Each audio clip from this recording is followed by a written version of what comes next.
¿Cómo están? Bienvenidos al Colegio de Empresarios. Estamos en nuestra sesión de Fundamentos de Mercadotecnia y el día de hoy le vamos a dar curso a un nuevo tema dentro de los fundamentos de la mercadotecnia y se llama precios. Ya sé que ustedes saltaron de gusto, bravo, bravo, vamos a hacer cálculos y todo eso. Pues sí, pero poquitos. Yo sé que eso les encanta, les entusiasma la idea de hacer cálculos, las matemáticas, y que por eso decidieron estudiar administración, porque había muchas matemáticas. Entonces, hoy vamos a hablar del precio.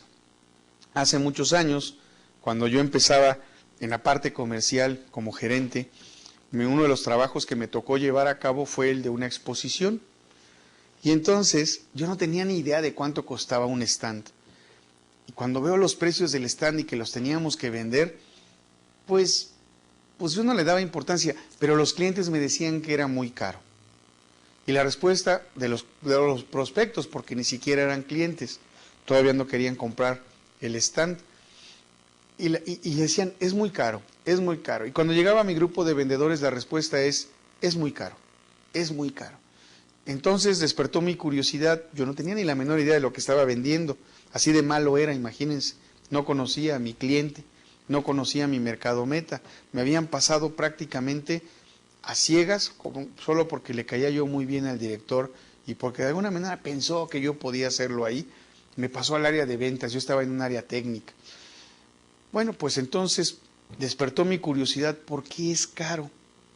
Y empecé a hablar con algunos clientes con los que me llevaba mejor y me dijeron, mira Julio, tal exposición que reúne a tanta gente más y tal, y los stands y la publicidad y todo lo que hay alrededor y tantos visitantes, vale esta cantidad. Y al ponerme a investigar, descubro que no éramos caros, éramos carísimos, 3 veces más allá de lo que pudiera ser. ¿Por qué? Porque en una exposición lo importante es el número de visitantes. Y eso es lo que hace que el precio del stand dividido entre el número de visitantes sea caro o sea barato para el expositor. Así se mide, ¿sí? Puede ser una exposición donde le cueste el stand 1 millón de pesos y ser barata, porque va más de 1 millón de visitantes, estoy exagerando. Pero puede ser una exposición donde el stand, el mismo tamaño, le cueste 100,000 pesos y sea cara, porque nada más van 50 visitantes. Entonces, en cuestión de exposiciones, el cálculo del precio del stand se calcula en función del número de visitas que puede tener esa exposición. Y el que va a participar dice, ¿cuántos visitantes se esperan? ¿Cuánto me cuesta el stand? Y lo divido entre el número de visitantes y entonces veo cuánto le estoy invirtiendo por cada visitante que tengo en mi exposición. No era caro, era carísimo. Y pues hablo yo con el director y digo, oiga, está caro, está muy caro esto. ¿Y quién lo dice, ingeniero? Me dice. ¿Quién lo dice? Pues mire, tengo un comparativo. Y entonces cuando comienza a ver el comparativo, sí se da cuenta que estábamos fuera de lugar, totalmente fuera de lugar. Aunque nuestro mercado era un mercado industrial y era un mercado en donde el número de compradores son pocos, aún tomando en cuenta esa variable, y aún tomando en cuenta que una venta es de muchos millones de pesos, efectivamente el stand estaba caro. Y entonces me dice mi director, pues yo no sé, usted tiene que venderlo, pero pues a estas alturas ya deberíamos tener vendida la mitad de la exposición y no tenemos la mitad, ni siquiera la tercera parte. Haga lo que tenga que hacer para que esa exposición se llene y me pone él un número en un papel, dice, esto es lo mínimo que tenemos que ingresar. Y me toca redistribuir el precio de los stands. Y esa fue una de mis importantes funciones como gerente de ventas en esta empresa. Poner precio a cada stand en una exposición sin tener una experiencia previa. Lo único que tenía era muchas ganas de hacerlo bien, tenía yo muy buena disposición, no había internet en esa época, no había de que me meto a tal página y lo encuentro, y comencé a llamar por teléfono y tocar puertas y preguntarle a las personas pues que sabían de eso. Y de primera mano, ¿cuál era mi fuente más cercana? Pues mi fuente más cercana fue el que me estaba ayudando, el que iba a poner los stands. Y me dijo, no, mira, yo tengo una información así, y me ayudó mucho. Y a partir de ahí, aprendí a ponerle precio a las cosas. De ahí en adelante, cualquier producto que tenía la compañía, lo primero que revisaba yo era el precio. ¿Por qué? Pues porque en el precio no estamos solos, tenemos competencia. ¿Ok? Entonces, vamos a iniciar hoy con los precios. Vamos a aplicar la herramienta para determinar el precio de un producto, bajo los criterios de cuál es mi meta de ingresos, cuál es la rentabilidad y la competitividad que quiero lograr, porque si no pierdo, ¿sí? Y también conocer los factores que intervienen para tomar en cuenta el precio. Y cuando yo veía las diapositivas que había yo preparado, digo, caramba, qué aburrido soy. Pero desgraciadamente trae la información que deben ustedes de conocer. Entonces vamos a procurar que, a pesar de que soy muy aburrido, esto no sea tan complicado. Antes de entrar a las definiciones de precio, vamos a hablar de algo que se llama las 5 Fs. ¿Qué son las 5 Fs? Y lo tenemos que tener en mente. Y no necesariamente tiene que ver con el precio, pero tiene que ver con la competencia. Fíjense, aquí es mi mercado en donde ya están mis rivales. Esta R significa rivales. ¿Ok? Viene el primer problema con mi precio. Mi primera fuerza, porque estas son las 5 fuerzas, y tiene nombre y apellido. Son las 5 fuerzas de Michael Porter. Y son unas fuerzas que van a influir en la competencia. Aquí ya tengo a mis rivales, ¿sí? Bueno, viene la primera, porque a mí se me ocurrió que fuera la primera. Realmente Michael Porter no da un orden. Lo importante es que las 5 fuerzas están. Esta es la primera donde estamos ya peleando con mis competidores. Viene la siguiente, y es la fuerza que ejercen mis proveedores. Si mis proveedores no me dan facilidades de pago, no voy a poder competir. Si mis proveedores no me dan un precio que me permita tener costos similares a los de mi competencia, no voy a poder competir. Si mi proveedor me exige pagos de contados y la competencia no voy a poder competir. Entonces, esta es una fuerza que me va a pegar en mi competencia. Viene la siguiente fuerza. El consumidor, mi mercado meta. Si mi consumidor no tiene dinero, no me va a comprar. Si yo estoy más caro que la competencia, no me van a comprar. Si yo estoy igual que la competencia en precio, pero mi calidad es inferior, no me van a comprar. Entonces vean cómo el precio es un factor, uno de tantos, que va a influir en la competencia. Aparte de estarme bronqueando con mi competencia, me tengo que bronquear con mi proveedor y me tengo que bronquear con mi comprador. Bueno, pues no se trata de bronquearse. ¿Por qué no se trata de bronquearse? Porque son muchas broncas. Déjenme les explico. Además, van a estar tratando de llegar nuevos productos. Nuevos productos que van a competir con el mío. Y estos nuevos productos pueden ser domésticos, o sea, del mercado nacional, o pueden ser extranjeros, pueden venir de otro país.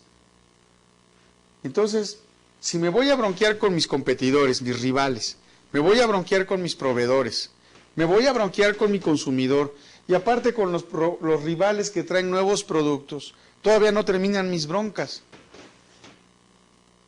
Porque además hay productos sustitutos. Pueden entrar productos, ¿verdad?, que van a reemplazar a mi producto. Y aquí voy a usar un ejemplo que me encanta. Sustitutos. ¿Qué ejemplo es el que me encanta de los productos sustitutos? Hace muchos años estaba el beeper o pager, que uno llamaba a una central, dejaba un mensaje, le decía, quiero dejarle un mensaje al beeper número tal, con clave tal. Y entonces el que traía el beeper sonaba, se reportaba a la central, Y decía, oiga, tengo una llamada así, mire, le llamó fulano de tal y le dejó dicho esto. Así empezó. ¿Qué sucedió con el Viper? Evolucionó. En el primer paso era a través de un tercero. En el segundo paso ya era a través de un tercero, pero uno le daba a sus amigos una clave. Mis cuates son el 1, mi esposa es el 2, mi suegra es el 3, de tal suerte que si aparecía el número 3 no contestaba, ¿verdad? Y así, hasta el número 9, nada más tenía de 0 al 9, 10 dígitos. Y ya me aparecía un número, y entonces yo ya sabía a dónde llamar. Vamos a suponer que la central era el 7 y se aparecía mi número 7, me están llamando de ahí y me reporto para ver quién me llamó. ¿Cuál es el siguiente paso de la evolución del Viper? Ya no necesitar de una central, ya no tener que dejar un mensaje, sino simplemente veía yo de qué número de teléfono me hablaban y yo decidía si me reportaba o no, basándome en que conocía o no conocía el teléfono. De hecho, el Viper, la clave, solamente se le daba a personas con las que uno tenía trato. ¿Cuál fue la siguiente evolución del Viper? Pues la siguiente evolución, mensajes de texto. Poder contestar desde mi Viper el mensaje. Podía yo recibir mensajes de texto y podía yo reenviarlos. Pero esa parte del Viper, fíjense de dónde empecé y a dónde voy, ahí se murió, se cayó. ¿Por qué? Porque simultáneamente al Viper estaba el teléfono celular. Y al principio el teléfono celular nada más servía para hablar por teléfono. No se desmayen, tranquilos, no se asusten. Nada más servía para hablar por teléfono. ¿Sí? Teníamos un teléfono celular para usarlo como teléfono. Hoy se usa como reproductor MP3, como cámara, como para mandar mensajes de texto, para tomar películas, se usa como computadora, para navegar en internet, en fin. Vemos nuestro correo electrónico en el celular. Pero originalmente, y aunque no me lo crean, y no es porque yo sea viejo, sino que la tecnología avanza rápidamente, el celular en ese tiempo era única y exclusivamente para hablar. Cuando llegamos al Viper, que estaba por aquí, ¿se acuerdan? Al Viper, que ya me permitía mandar mensajes de texto, ¿qué creen? Al celular también. Y entonces el Viper fue reemplazado por el celular. Entonces, me tengo que pelear con mis rivales, me tengo que pelear con los nuevos productos que llegan al mercado, me tengo que pelear con mis proveedores, me tengo que pelear con mis compradores, me tengo que pelear con los posibles productos sustitutos. No voy a aguantar, son muchas peleas. Y una de las variables que va a impedir que me tenga que pelear es precisamente el precio. El precio me va a ayudar a que no tenga necesidad de pelearme con todos estos, porque es la competencia con la que yo tengo en el mercado. No solamente tengo que competir con los que ofrecen productos similares al mío, sino tengo que mantener un costo que me permita seguir compitiendo y vender a un precio que a este le permita seguir comprando. ¿Sí? Y además cuidar que no lleguen nuevos competidores, porque el mercado ya es de un tamaño, no se va a hacer más grande porque lleguen nuevos competidores, se hace más chico. Imagínense que esto es una gran pieza de pastel y el mercado está distribuido así. ¿Por qué así? Pues porque así se me hace más fácil dibujar. Y llega un nuevo competidor, híjole, ya cortó la rebanada. Y llega otro nuevo competidor, ya esta rebanada del pastel se hizo más pequeña. Y llega otro también que quiera venir a la fiesta de cumpleaños. Y llega otro, y llegan otros más, y siguen llegando. ¿Qué pasa con la rebanada del pastel? Que entre más seamos en el mercado, la rebanada de pastel poco a poco se va reduciendo. Y eso es lo que logran los nuevos competidores, los nuevos proveedores. ¿Ok? Por eso, en vez de estarme peleando, algo que puede hacer que estos amigos no entren o les cueste más trabajo, se llama precio. Y en las próximas sesiones nos vamos a dedicar a ver cómo el precio es una barrera de entrada. ¿Ok? Vamos a empezar por la definición de precio que me da la American Marketing Association, y es que la proporción formal que indica las cantidades de bienes de dinero o servicios necesarios para adquirir una cantidad dada de bienes o servicios. Yo no le entendí nada. Vamos a ver la que me dice Philip Kotler, padre de la mercadotecnia, y Gary Armstrong. Dice que en términos estrictos de cantidad de dinero, que es en términos estrictos, es la cantidad de dinero que se cobra por un producto o servicio. Me suena más fácil de aprender, es la cantidad de dinero que cobro por un producto o un servicio. Ahora bien, también Philip Kotler y Gary Armstrong dicen que en términos más amplios, el precio es la suma de los valores que los consumidores dan a cambio de los beneficios de tener o usar el producto o servicio. Pongo un ejemplo. Imagínense que el mundial es aquí en México y por azares del destino, México está en la final y que el boleto más económico cuesta 1,500 pesos, pero ya se acabaron. ¿Cuánto estarían dispuestos ustedes a pagar por un boleto en ese mundial donde juega México la final? Habrá algunos que van a vender todas sus pertenencias, sus casas, bueno, hasta la abuelita la van a empeñar. Habrá otros que digan, no, pues yo puedo pagar 3,000. Y entonces, ¿qué va a suceder con el precio? Es la suma de los valores, que valor no es lo mismo que precio. Si a mí no me gusta el fútbol, aunque estén regalados los boletos, no voy a ir. Pero si a mí me gusta, voy a hacerme de un boleto, porque además juega en mi país y me tengo que poner la verde con el número 12 en la espalda. Y si ya no hay boletos, voy a hacer lo imposible por conseguirlo. Habrá quien robe, quien quizá hasta quien mate por un boleto. Entonces, una cosa es el precio que tiene un producto y otra cosa es el valor que le da el consumidor a ese mismo producto. No es lo mismo valor que precio. El precio se lo pone el productor, el valor lo define el cliente. Y entonces por eso dice muy bien esta definición de Philip Kotler y de Gary Armstrong, que es la suma de los valores que los consumidores van a dar a cambio del beneficio de tener o de usar el producto o servicio. Imagínense que voy a tener el boleto y que además gana la selección, es campeón del mundo. ¿Se imaginan tener el boleto de esa final en donde México se volvió campeón del mundo? Para un aficionado, hasta para alguien no aficionado, va a tener valor el boleto ya usado. El que vendió el boleto ya hizo el negocio, ya se olvidó, ya le puso un precio y hubo quien lo compró.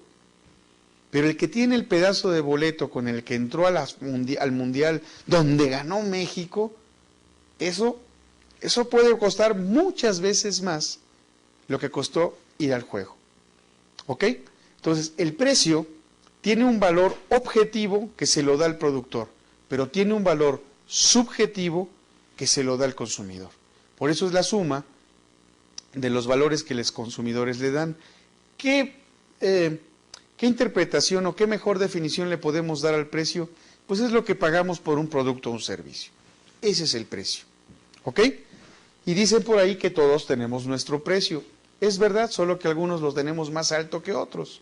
Así de sencillo. El precio es la expresión de valor que tiene un producto o un servicio. Valor en función de dinero, no en función de una característica, de una filosofía. ¿Sí? Y se manifiesta en general pues, por términos monetarios.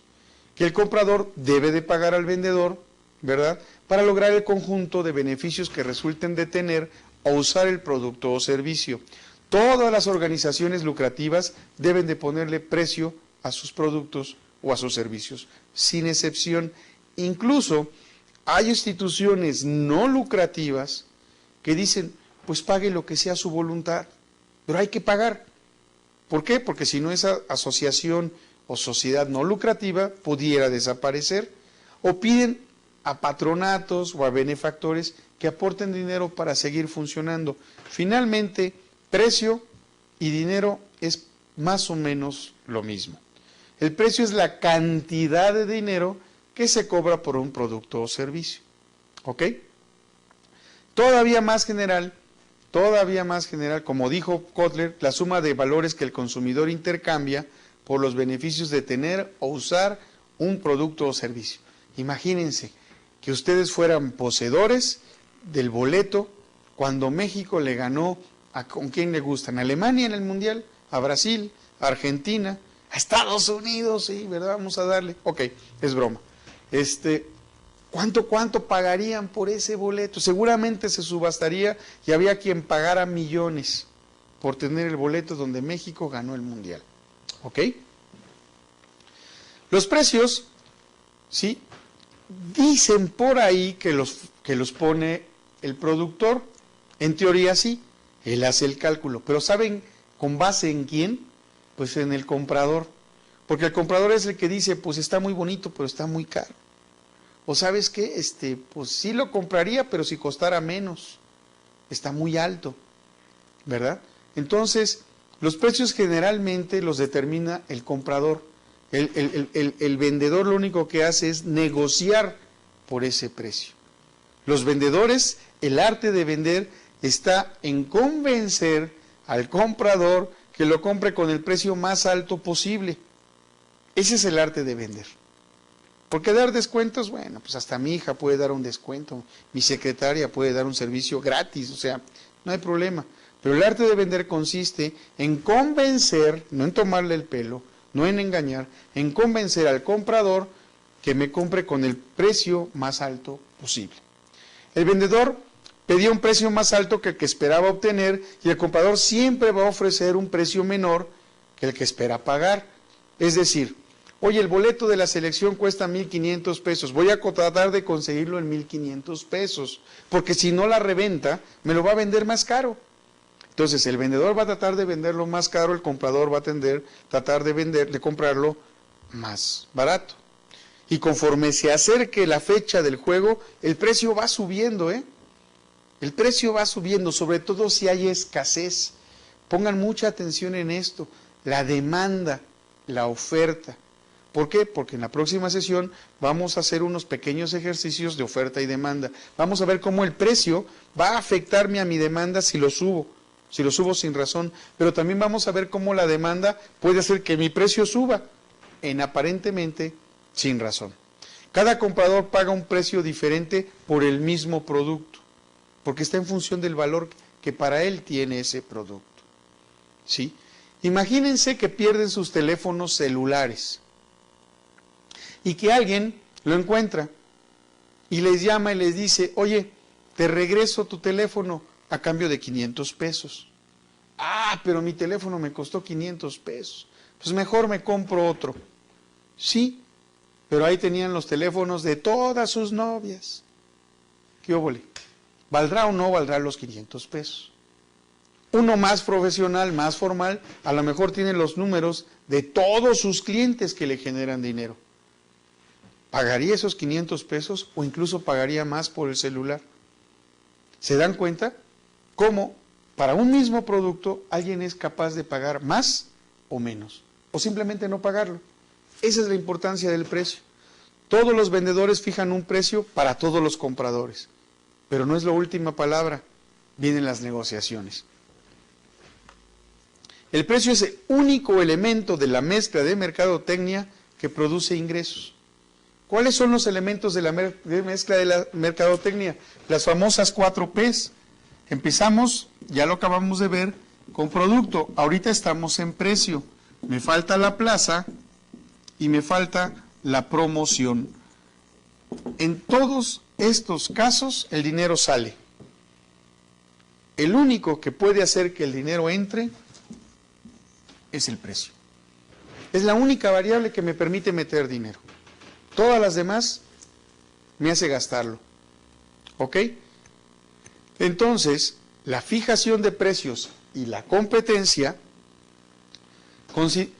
entre esta fijación, la competencia va a ser mi problema número 1, porque tengo que tener un precio que mi cliente perciba que está pagando lo justo por el beneficio que le da mi producto. Y eso es muy difícil de saber.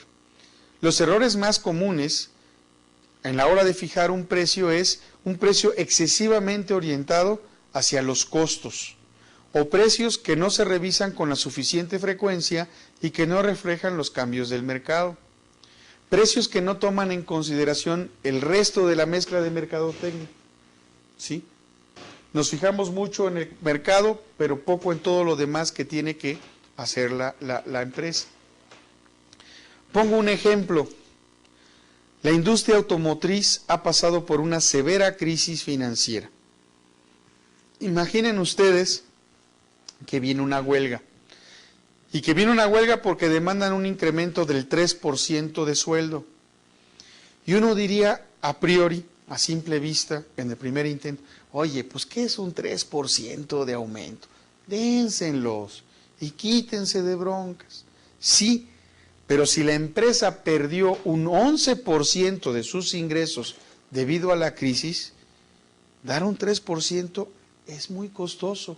A lo mejor la empresa dice, nada más te puedo pagar el 1%, mereces el aumento, vale la pena que te lo aumente, me trabajan muy bien, somos una empresa de calidad internacional, pero no te puedo pagar más que el 1% porque yo el año pasado y lo que va de esto llevo perdiendo.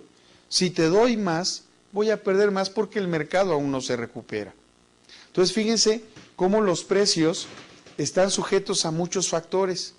Si yo le aumento el 3% a esos trabajadores, lo tendría que repercutir en el precio para recuperarme rápidamente. Pero, ojo, si yo soy la empresa automotriz A, también existe la B, la C, la D, la F, etcétera. Y que me van a tratar de competir aquí. Por eso empecé con las fuerzas que componen la competencia en el mercado, las 5 Fs de Michael Porter. O sea, no es fácil determinar un precio. Implica un análisis de muchas cosas, ¿sí? Por ejemplo, el precio que no varía lo suficiente para diferentes productos, que tenemos 20 diferentes productos y que todos cuestan más o menos lo mismo. O bien, tenemos un producto para diferentes segmentos de mercado y vale igual. Y debemos de tener cuidado, no es lo mismo vender aquí en la Ciudad de México que llevarlo a Cancún o llevarlo a Tijuana, ¿sí? Ahí hay costos adicionales. Pero también, oye, en México lo vendes más barato que en Tijuana, sí, pues eres chilango, por eso nadie quiere a los chilangos. Entonces, debemos de jugar con el precio de tal suerte que lo que pierda en trasladarlo a Tijuana por esa distancia, lo recupere con lo que logro vender aquí, aunque esté al mismo precio. Pero sé que corro un riesgo al perder en Tijuana, o ganar menos, porque las empresas no pierden, no venden para perder, venden para ganar. Entonces, pues voy a mermar un poco mi utilidad, pero voy a dar el mismo precio allá, a cambio del volumen que voy a lograr en las zonas cercanas. Mencioné volumen. Yo puedo ganar dinero vendiendo mucho o puedo ganar dinero vendiendo muy caro. Son las dos opciones. O vendo por precio o vendo por volumen. ¿Sí? Ahora bien, ¿cómo podemos orientar el poner un precio? Bueno, lo podemos orientar hacia las utilidades. Por ejemplo, para obtener un rendimiento. ¿Y qué es un rendimiento? Ah, caray. Vamos a ponerlo en este sentido. Todas las empresas buscan tener rentabilidad. Un rendimiento es un porcentaje adicional de algo que yo puse en el banco. Pongo un ejemplo. Si yo tengo 100 pesos y hago un negocio que al final del año me deja 120, en inmediato puedo ver que tuve una utilidad de 20. Si por otro lado hice otro negocio y me dejó 105, pues también tuve utilidad de 5. Gané más. Eso es a lo que yo me refiero con rendimiento. ¿Sí? También lo metí en el banco, metí otros 100 pesos en el banco y al final me dejó 107%. Si yo soy un hombre de negocios y metiendo el dinero al banco obtuve un 7% adicional, pero haciendo negocios obtuve un 5% adicional, ¿qué me conviene? ¿Hacer negocio o meterlo al banco? Creo que la respuesta es obvia. Vamos a desaparecer el negocio, porque no me deja. Entonces, mi negocio siempre me debe de producir más de lo que me produce en el banco. Y a este excedente, a esta diferencia, le vamos a llamar rentabilidad. Las empresas deben de buscar no utilidades. En el caso que acabo de borrar aquí, sí tuve utilidad, pero no tuve rentabilidad. Obtengo rentabilidad cuando obtengo un ingreso mayor que si hubiera puesto la misma cantidad en el banco. Las empresas debemos de apostar a generar más dinero, más riqueza, más ingresos que lo que generaría en un banco. De ahí, entonces, el fijar un precio para obtener el rendimiento objetivo. También podemos fijar un precio para maximizar las utilidades. Entre más alto el precio, más rápido maximizo mis utilidades. Pero ojo, no estamos solos.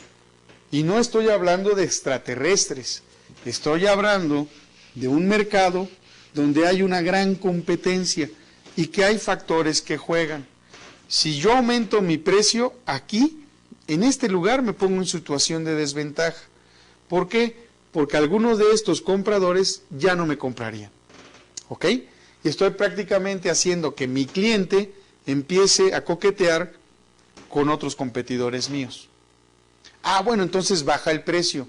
Sí, eso me podría traer nuevos clientes, pero también me podría traer que algunos de mis clientes pensaran que mi producto ahora es de menor calidad y que por eso le bajé el precio. Y entonces que vean hacia otro lado. Es muy, muy difícil tener el precio adecuado. Es práctica, es mucha experiencia, pero lo que empezamos por primera vez, lo correcto es poner el precio que está en el mercado. Nunca es una buena técnica empezar con un precio más bajo. Nunca lo hagan. Y otra cosa que nunca deben de hacer es participar en una guerra de precios. Al final, el único beneficiado va a ser el consumidor, pero si ustedes pelean con otra compañía con el precio, lo único que van a lograr es perder esta rentabilidad. Y nadie pone un negocio para tener pérdidas. Mejor cierro el negocio y meto mi dinero en el banco. ¿Ok? Esto es cuando orientamos el precio hacia obtención de utilidades. Ahora también lo podemos orientar hacia conseguir ventas. Las utilidades son adentro de la compañía. Las ventas juega otro jugador, pero muy importante cuando quiero obtener ventas, mi consumidor, mi cliente. Para aumentar el volumen de ventas, entonces, la meta de fijar precios se expresa como un aumento del porcentaje del volumen de ventas. Vende más y empiezo a fastidiar a mis vendedores. Me tienes que vender 20% más. O sea, el precio es el mismo. Lo que quiero es tener un mayor volumen de ventas. La otra forma, orientada hacia las ventas, es mantener o aumentar la participación del mercado. Es decir, que este pedazo de pastel cada vez tenga yo una rebanada más grande. ¿Cómo se puede? Pegándole a los chicos. Oye, ¿y por qué no le pegas al grande? Porque más, como es grande, se me va a pegar a mí. Cuando yo hago algo muy bien, lo va a notar primeramente el que le compra a los chicos, el que no está siendo bien atendido. Antes de que yo le quite al líder, primero le voy a quitar al que no está haciendo bien las cosas, aunque no sea ese mi propósito. Cuando yo hago algo muy bien, los primeros compradores que vienen conmigo son los que están siendo mal atendidos. ¿Ok? No se lo estamos quitando al grande, se los estamos quitando a los chiquitos. ¿Eso nos hace ser muy crueles? No. Eso nos hace ser muy competitivos. ¿Sí? El mercado es como un gran juego olímpico. Y los que están en el mercado son los que están con capacidad física, mental, de salud, etcétera, para poder competir. Los no aptos se van saliendo, van desapareciendo del mercado. Es como un proceso de selección natural, pero en los negocios. ¿Ok?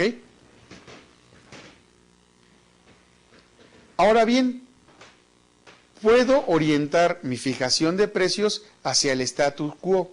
¿Qué es eso del status quo? Bueno, es mantener el estado establecido de las cosas. En el primer caso buscaba yo ganar más dinero. En el segundo caso buscaba yo ganar más clientes. En este tercer caso es, céntrale como están todos. A ver cuál es el más caro, cuál es el más barato, pues ponte en medio. El que más vende, como a qué precio vende, pues ponlo igualito, no hagas olas, como diríamos. ¿Sí? Este es el menos agresivo de fijación de precios. Y yo no les recomiendo que hagan eso. Es preferible orientarse hacia obtención de utilidades u orientarse hacia la obtención de clientes. Si me ponen a escoger, yo que me he desarrollado más en el área de comercial que en el área financiera, pues yo diría, vamos por más clientes. Un financiero diría, vamos por más utilidades. Pero al final ustedes van a decidir, de acuerdo a su experiencia, de acuerdo a su línea de desarrollo y crecimiento en su profesión, cuál es lo que les conviene más. Personalmente, yo siempre considero, y se van a reír, siempre considero que es más fácil tener más clientes que tener más utilidad, ¿sí? La utilidad viene como consecuencia. Entonces, esta orientación de mantener las cosas como estaban, el statu quo, ¿sí?, no se las recomiendo. Pero existe, se pone porque existe. Y entonces, parece que la premisa en esta parte de competencia de precios es vive y deja vivir. Como diríamos nosotros aquí en México, no hagas olas, déjalo así como está. Mira, que lo venden a 1,000 pesos y vale 100, véndelo a 1,000 pesos, papá, no te pelees. ¿Ok? ¿Qué factores influyen para determinar el precio? Bueno, aquí ya se los describí. No es fácil. Hay factores internos, ¿sí? Vienen los objetivos de mercadotecnia, los costos, la organización, etcétera, pero también hay factores externos. Todos estos que he puesto aquí, incluyendo este, son factores externos o factores ambientales.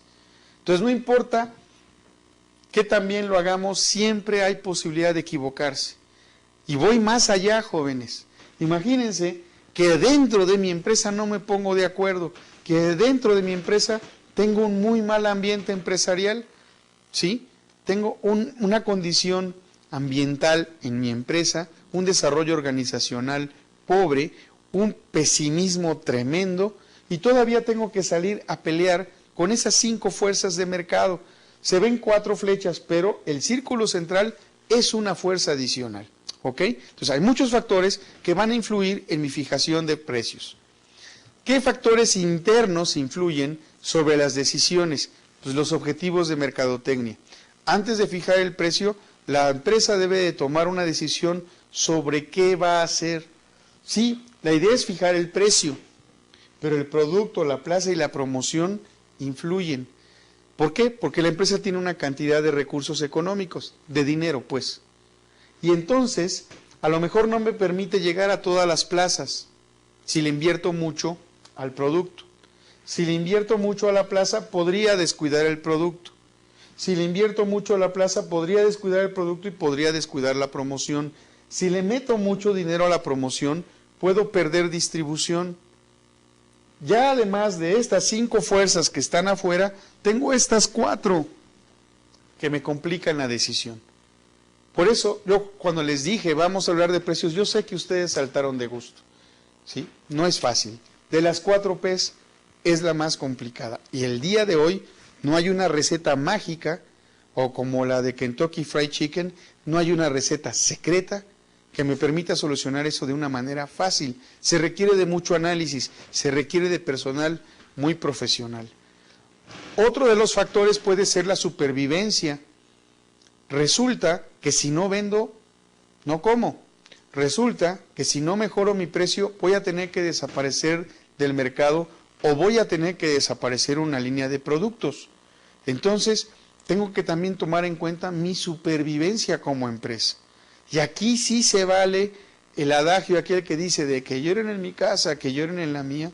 Por eso muchas veces se encuentran ofertas de liquidación, nos vamos, para tratar de recuperar lo que se haya perdido. Maximizar las utilidades actuales. Muchas empresas desean poner un precio que maximice los ingresos en el momento. Estiman la demanda y los costos en función de precios diferentes y a partir de ahí, ¿dónde van a obtener más utilidades? Hay productos en todas las empresas que dejan más utilidades que otros. Por alguna razón, ¿verdad? Por alguna extraña razón, siempre el producto que deja mayor utilidad es el que menos se vende en las empresas. Los que están trabajando, obsérvenlo en su empresa. El producto que deja más ganancia para la empresa es normalmente el que menos se vende. ¿Y cuál es el que se vende constantemente? El bolillito, el que mantiene la operación de la empresa, el que entre comillas es relativamente fácil de vender. ¿Ok? En cualquier caso, la compañía busca resultados financieros, además inmediatos, más que el desempeño a largo plazo. Esto es útil cuando es un producto que es espontáneo, que acaba de nacer y que se va a morir pronto porque rápido le van a salir copias. ¿Ok? Tenemos el liderazgo en su segmento del mercado. Para proteger una área, un pedazo de mi rebanada de pastel, yo puedo tener un precio ligeramente inferior a la percepción de calidad de mi cliente. Es decir, oye, está barato y está muy buena calidad. Y entonces eso me permite tener hegemonía en ese lugar y que no lleguen nuevos competidores, porque va a estar muy difícil vivir con el precio que yo estoy dando. Ellos no van a poder, pero yo sí. ¿Sí?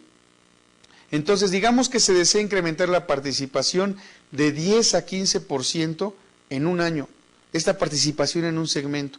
Entonces, yo puedo buscar un precio que me permita lograr ese crecimiento, esa participación, ese ganarme más. Cuidado con las guerras de precios. También me sirve para mantener el liderazgo de calidad por producto. ¿Sí? Entonces, ¿qué hago? No toco el precio, lo dejo como está, pero mejoro la calidad, trabajo en el producto, no en el precio. Hago mejor mi producto, le doy algo que los demás no le pueden hacer a mi producto. En la sesión pasada hablábamos del Tetra Pak de Boeing, te ofrece un plus a los niños. También hablábamos del Fruitsy. Entonces yo para competir con Fruitsy les tengo que enseñar que es exactamente igual al Fruitsy. Entonces si es exactamente igual, ¿para qué comprarlo? ¿Se dan cuenta de los problemas de mercadotecnia? Hay otros objetivos como que pudieran ser utilizar el precio para alcanzar otros objetivos específicos. Voy a bajarle el precio a este producto para vender este otro que lo complementa. O bien, le voy a subir el precio para poder dar este otro producto por el mismo precio. ¿Ok? Puedo bajar, puedo subir. ¿Ok? Pero no, lo que nunca podemos ni debemos hacer, mejor dicho, es nunca debemos jugar con los precios. ¿Sí? Antes que tocar el precio, es preferible tocar las otras P's del producto. A menos que, como en el caso que les platicaba yo de la exposición, si estuvieran los precios totalmente fuera de lugar. La función de los precios es conservar la lealtad y el apoyo de los revendedores. ¿Quiénes son los revendedores? En una cadena de distribución, yo soy el fabricante y de aquí lo llevo a un revendedor que puede ser una macrotienda o una macroplaza. Y este lo va a llevar a tiendas medianas y estos medianos quizá lo lleven a tiendas más pequeñas y en esta tienda llega a comprar mi consumidor final. Cuando veamos distribución explicaremos más claramente este concepto.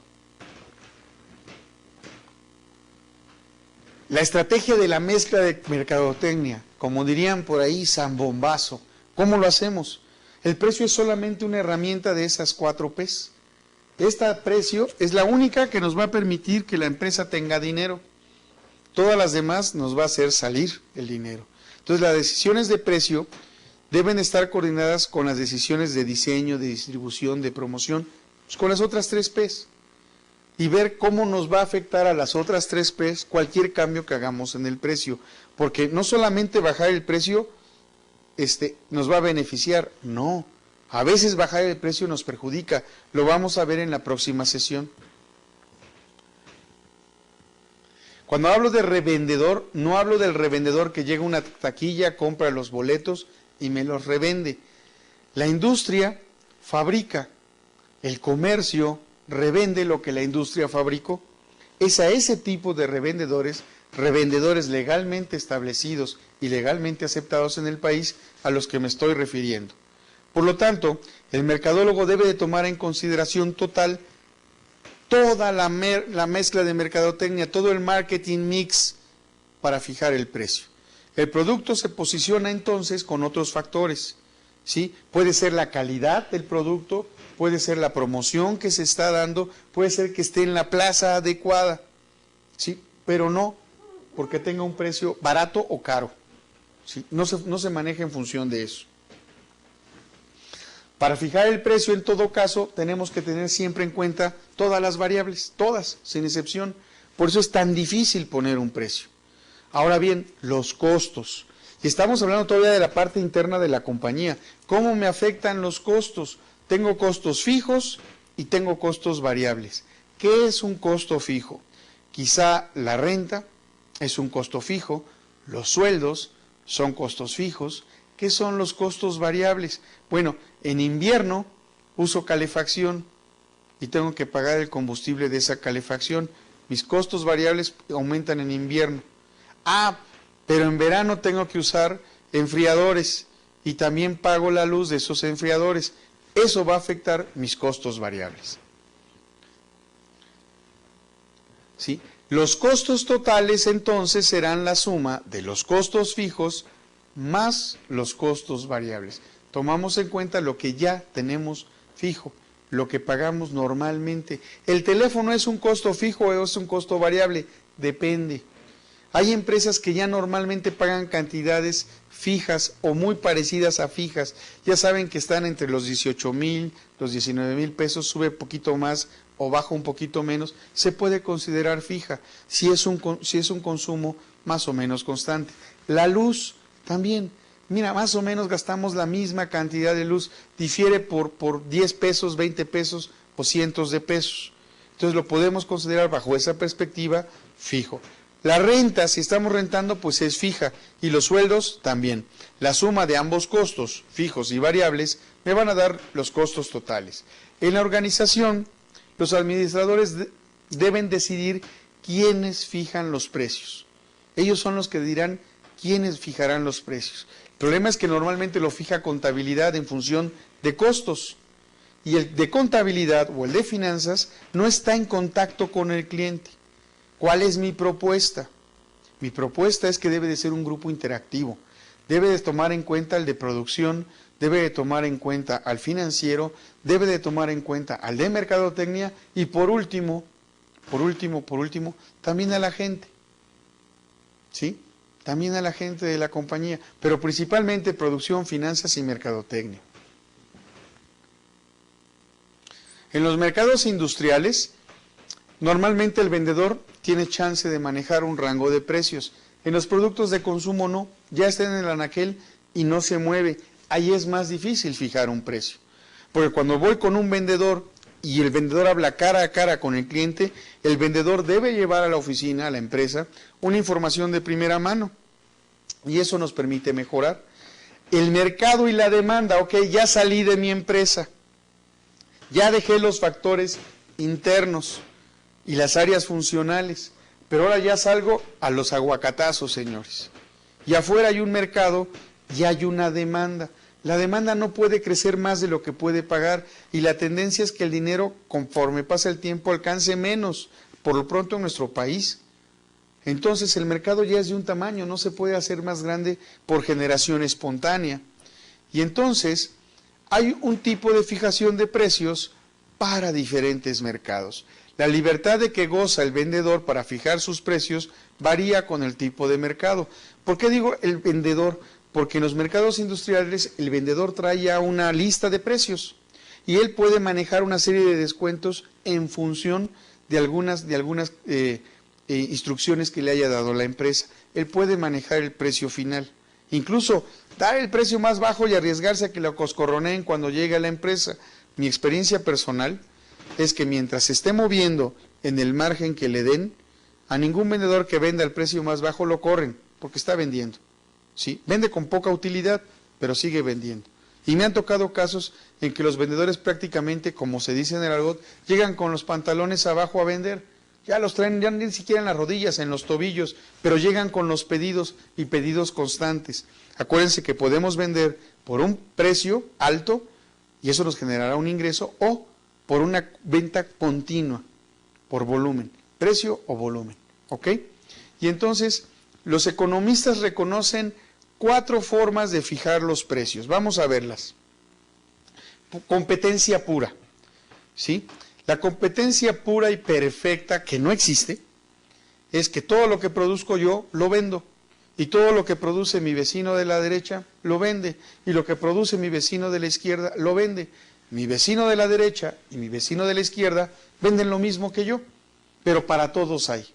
Esa es una condición de competencia pura. Si es así, entonces el precio se fija por la negociación de todos con todos. Oye, vecino de la derecha, ¿a cuánto vas a vender? Pues mira, ya le pregunté al de la izquierda y voy a vender a tanto. Oye, vecino de la izquierda, ¿es cierto? Sí, sí es cierto. Ok, todos fijamos el precio igual. Hoy en día nuestras leyes nos protegen de eso. Porque si yo me llevo muy bien con mi vecino de la derecha y con mi vecino de la izquierda, podemos juntarnos, hacer un grupo y subir los precios. Y entonces, ¿a quién voy a fastidiar? Al pobre consumidor. Pero ojo, acuérdense que el tamaño del mercado es uno. Yo puedo subir los precios, pero no significa que gano más. Lo más probable es que éste sufra, aunque me haya puesto de acuerdo con todos mis vecinos, ¿verdad?, que vendemos lo mismo. Y entonces habrá algunos que ya estábamos en el límite de lo que podían pagar y me dejan de comprar. La competencia pura es una situación de mercado que todo lo que fabrico se vende. Cada mercado debe de cumplir 3 condiciones. ¡Wow! ¿Más complicaciones? Sí. Aparte de la situación interna y aparte de la situación externa, dentro de la situación externa hay que cumplir 3 condiciones, cumplirlas, no que se deben o que se pueden. Tenemos que cumplir, y son atomicidad del mercado, homogeneidad de los productos y transparencia de la información. ¿A qué se refiere cada uno de estos puntos? El número de compradores y de vendedores es muy amplio, por lo cual la oferta o la demanda de cada agente, ¿sí?, es sin importancia con respecto a la oferta o la demanda total. Eso se llama atomicidad. Cada vez lo que yo le vendo a esta persona, aunque sea el mismo producto, mi relación de venta, mi negociación va a ser diferente de lo que le vendo a esta otra persona. ¿Por qué? Porque son personas diferentes. ¿Ok? Ahora bien, debo de tener productos homogéneos. ¿Sí? Los bienes intercambiados deben de tener similitudes en calidad y características. Yo no le puedo vender a A un producto por un precio y a B el mismo producto por otro considerablemente mayor o menor. ¿Sí? Debe de estar en función de cuánto producto me compre. Si me compra más, vale la pena que yo le dé un mejor precio que si me compra menos. A muchos se les hace injustos. Hace algunos años se pretendía que en México todos los libros se vendieran igual, no importaba si lo comprabas en una gran librería o en una pequeña librería. Y decían, es que la gente no lee porque los libros son muy caros y el pequeño librero tiene que competir con el grande librero. Entonces el precio de los libros va a ser lo mismo y no importa en qué parte del país sea, tendrá el mismo precio. Error. Si lo tengo que transportar, tengo que asumir ese costo. ¿Y cómo reemplazo el costo? Con volumen. Se los acabo de decir, o vendo por precio o vendo por volumen. Y si mi precio no se puede subir o bajar, dependiendo del volumen, pues entonces, ¿cómo lo hago? Le tengo que dar un plus al que más me compra. Y a lo mejor no se los doy en libros, se los doy en transportes. Y me paga lo mismo por los libros, pero empiezo a cobrar el flete a quien no se lo cobraba. O le cobro más. O distribuyo el precio del flete aún al que no le estoy llevando el libro directamente, sino que va por mí. Son los riesgos. Es el riesgo de la libre competencia, que puede no ser justa, pero nos prepara siempre para competir. Y la transparencia de la información. Todo lo que informemos respecto a nuestro producto, ¿sí?, debe de ser gratuito e inmediato. La información, no el producto. Debe de ser gratuito e inmediato. Entonces, la consecuencia de estas 3 hipótesis, por una parte, el precio es la única motivación para intercambiar bienes y servicios. Ahora también tenemos competencia monopólica. ¿Cuándo es un monopolio? Cuando soy el único que ofrece un determinado producto. Porque mi vecino de la derecha ofrece otra cosa y el vecino de la izquierda ofrece otra cosa. ¿Qué riesgos tiene la competencia monopólica? Para mí, proveedor, ninguna. Soy el único que lo fabrica o el que fabrica más o el que vende más. Yo puedo fijar los precios. Yo tengo la mayor parte de la rebanada de pastel. ¿Quién se va a perjudicar? ¿Hasta cuándo? Hasta que llegue otro con un precio menor y haga ver al monopolio como el malo de la película. ¿Ok? Pero también tenemos competencia oligopólica. ¿Cuáles son las características, antes de pasar a la oligopólica, de los monopolios? Esta competencia no se va a basar en precios, sino en otros valores agregados: calidad del producto, servicio durante la venta, postventa, ubicación del lugar, acceso. Los productores tienen fácil entrada y salida de las industrias, porque son los únicos. La publicidad también debe jugar un papel muy importante, ¿sí? Dado que los competidores poseen cierto grado de poder en el monopolismo, no cierto grado, tienen todo el poder. Un proceso de publicidad y promociones de bienes representa un incremento de las ganancias. La competencia oligopólica es cuando en un mercado existe un pequeño número de empresas productoras de un bien o un servicio homogéneo, es decir, tengo varios que ofrecemos lo mismo, ¿sí? Pero el oligopolio también es una condición de poder del mercado. El oligopolio, nos combinamos, nos ponemos de acuerdo. ¿Se acuerdan cuando decía, oye, ¿a cómo lo vendes tú derecha y tú a cómo lo vendes izquierda? Vamos a venderlo igual. Estas empresas buscan las decisiones que en concordancia con las acciones de sus rivales puedan obtener mayor o menor beneficio o mayor o menor pérdida, ¿sí? Así como impedir el ingreso de nuevos productores o nuevos competidores al mercado. Un competidor en monopolio siempre va a ser atacado, siempre se va a ver como el malo de la película. Pero un oligopolio es una verdadera barrera de entrada para nuevos productos. Los que siempre tienen la posibilidad de entrar son quienes tienen los productos sustitutos. ¿Ok? Entonces, el oligopolio es peor que el monopolio, porque el monopolio tiene control total del producto, pero siempre puede llegar uno que le puede morder ese pedazo de pastel. Pero el oligopolio lo hace más difícil, porque son varios fuertes, poderosos, los que están luchando, los que se están enfrentando. ¿Ok? Piensen un poquito en los refrescos de las colas. Pepsi y Coca. Son oligopolios. Han entrado otros, pero han durado poco. Hasta que llega Big Cola, con un tamaño que los otros dos no tenían, no les pegó por precio, no les pegó por calidad, les pegó por presentación, producto, y se colocó. Pero el que lo haga un cuarto competidor va a ser muy difícil, ¿sí? Hoy, como conocemos el mundo, nos presenta varios de estos modelos, el de competencia pura, el de competencia oligopólica y el de competencia monopólica.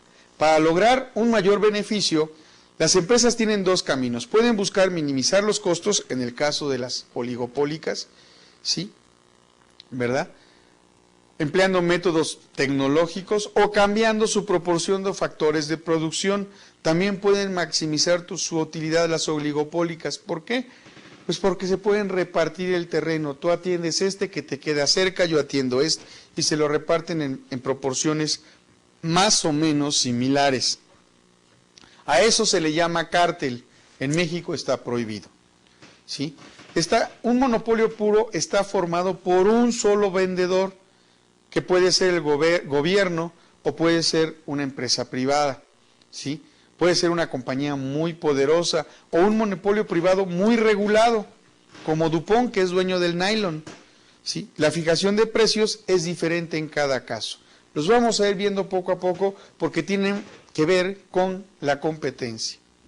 En un monopolio regulado, el gobierno permite que la empresa fije tarifas que den lugar a beneficios justos. La compañía de luz, el agua, etcétera, etcétera. Ellos procuran que el precio sea más o menos justo. Aquí hay un factor que es político, que la gente tendrá que ver o no con lo que se está haciendo, ¿verdad?, en cuanto al factor político. Si la luz sube y es un monopolio de gobierno, pues la gente va a tener una resistencia contra esta empresa, contra este gobierno. Y los gobiernos, ¿de qué viven los gobernantes? Pues de votos, claro, y de nuestros presupuestos, de nuestros impuestos, ¿verdad? Les pagamos nosotros. Entonces, a veces mantienen costos muy bajos a una costa de los mismos beneficios empresariales como organización. A veces obtienen subsidios sin importar que se esté depreciando, se esté desgastando o se esté haciendo más incompetente de tal o cual industria, ¿sí? No se trata de hablar aquí de mal del gobierno, de ninguna parte del mundo, pero los gobiernos tienen la función de proteger a sus ciudadanos, pero los partidos políticos buscan siempre el logro del poder, la consecución del poder, y se convierten en monopolios regulados cuando son gobierno, ¿ok? Entonces, buscan un beneficio, digamos, justos. Todos sabemos que en la Ciudad de México el metro está subsidiado. Si estuviéramos en otro país, como pudiera ser cualquiera de Europa, que en algunos casos también están subsidiados, pero los precios son más altos, pero los ingresos también son más altos, y el nivel de vida es más caro que en nuestros países. Entonces sí, pueden pagar más, pero porque ganan más. Entonces es un factor muy difícil poner precios para un gobierno, porque siempre va a ocasionar descontento. Nunca nadie va a quedarse contento. Y si ya los impuestos es algo que nos molesta, por eso se llama impuesto, porque es bajo una imposición, ¿verdad? Si ya los impuestos nos molestan, bueno, pues agregar un costo mayor a los servicios, dijéramos la luz, el agua, que la Ciudad de México está padeciendo severamente problemas de abastecimiento de agua, ¿verdad? Entonces subir los precios, pues prácticamente en lo que sería la población, no es fácil. Sin embargo, hay los mismos problemas en empresas que nada más son dueñas de un producto, como en el caso de DuPont, mencionaba yo anteriormente, que es la dueña de los nylon en el mundo. Pero también tenemos empresas, por ejemplo, que se dedican, como Novartis, que se dedica a la creación de productos transgénicos y prácticamente, sí, que es el grupo Monsanto, que prácticamente son los únicos en el mundo que los generan. Y entonces un producto transgénico no se puede sembrar. Esa semilla transgénica no se puede sembrar, o mejor dicho, se puede sembrar, pero la semilla que produzca ya no se va a poder sembrar. Entonces tengo que seguir dependiendo de esta empresa privada para seguir comprándole el producto transgénico. Viene otro problema, medicamentos. Tenemos en el mundo una pandemia de virus H1N1, influenza, y hay una sola empresa que fabrica el antídoto, que fabrica la vacuna, o fabrica el medicamento, una sola empresa en el mundo.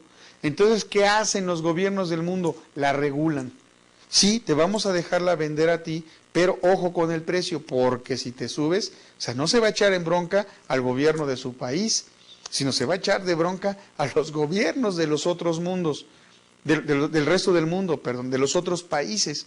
Entonces vean como un monopolio, ¿sí? Lo que yo les comentaba antes, en apariencia es muy boyante, muy beneficiado, etcétera, pero sufre los ataques de todos los demás. Un oligopolio lo sufre, pero como son varios, pueden fijar condiciones. En México, en la mayor parte del mundo, había un oligopolio automotriz, Ford, Chrysler y General Motors. Y durante muchísimos años, regularon la industria automotriz mundial, la industria comercial, la industria de producción de serie de los automóviles, como oligopolio, y fueron subiendo sus precios conforme a sus necesidades. Sorpresa, otros países también se hicieron buenos productores de vehículos de una máxima calidad, pero a un precio más bajo, y además con un consumo menor de combustible y con prestaciones muy similares a los autos americanos. Me refiero concretamente a los autos japoneses. Y la primera marca que conocimos en México así, con ese ímpetu, fue Nissan. Hoy en día tenemos a Toyota, que en términos de administración son los amos del just in time, el justo a tiempo, ¿sí? Son los amos de casi del cero defectos, del 6 Sigma. Producen autos de muchísima calidad. Pero también tenemos a Mitsubishi, que también entró al mercado, y a Suzuki, que está penetrando. Hoy en día la industria automotriz americana estuvo casi a punto de desaparecer por una crisis económica. El único más o menos rescatable y que se mantuvo en equilibrio fue Ford. Chrysler y General Motors tuvieron que hacer alianzas con otras grandes empresas fabricantes para poder seguir existiendo, ¿sí? El oligopolio al final fue sacado del mercado o se le comió el mercado por nuevos productos de otros competidores y por productos sustitutos. Ellos siguieron pensando en los grandes motores de 6 cilindros altamente contaminantes, mientras que llegaron otros motores de 4 cilindros con prestaciones muy similares a los de 6, pero además con menos consumo. Vean cómo las 5 fuerzas del mercado se cumplen. Y en el caso de la industria automotriz americana, estuvo casi a punto de desaparecer, tuvo que intervenir el gobierno para rescatarla, porque es la industria emblemática, simbólica de los Estados Unidos. Pues bien, señores, esa es la parte filosófica de los precios. En la próxima sesión vamos a entrar un poquito a cómo funciona la oferta y la demanda en un mercado, y cómo los precios, sin tocarlos, pueden ser afectados severamente por la demanda, por el exceso o por la falta, por los dos. ¿Por qué? Porque una empresa planea su producción en función de su demanda. Si ésta disminuye, se verá afectada, pero si ésta aumenta, también se va a ver afectada. Para muchos dirán, aleluya, sí, cuando tengo mi producción al 60% de capacidad, entonces sí, tengo producción excedente para poder darle soporte a esa demanda adicional. Pero ¿qué sucede cuando una industria tiene su capacidad instalada a un 80, a un 90% y le crece un 30, un 40% la demanda? Eso lo vamos a ver la próxima sesión. Señores, hagan sus actividades de precio, pónganse alerta con esto, no es tan complicado, hay muchas variables para tomar en precio, pero para su tranquilidad, cuando ustedes estén en el mercado laboral y si están en un área de precios, van a darse cuenta que el precio no lo fijan solos. Va a haber un equipo que intervenga en él y va a haber también una gran cantidad de información que les va a ayudar a fijar el precio más adecuado. Nos vemos en la próxima sesión. Hasta pronto.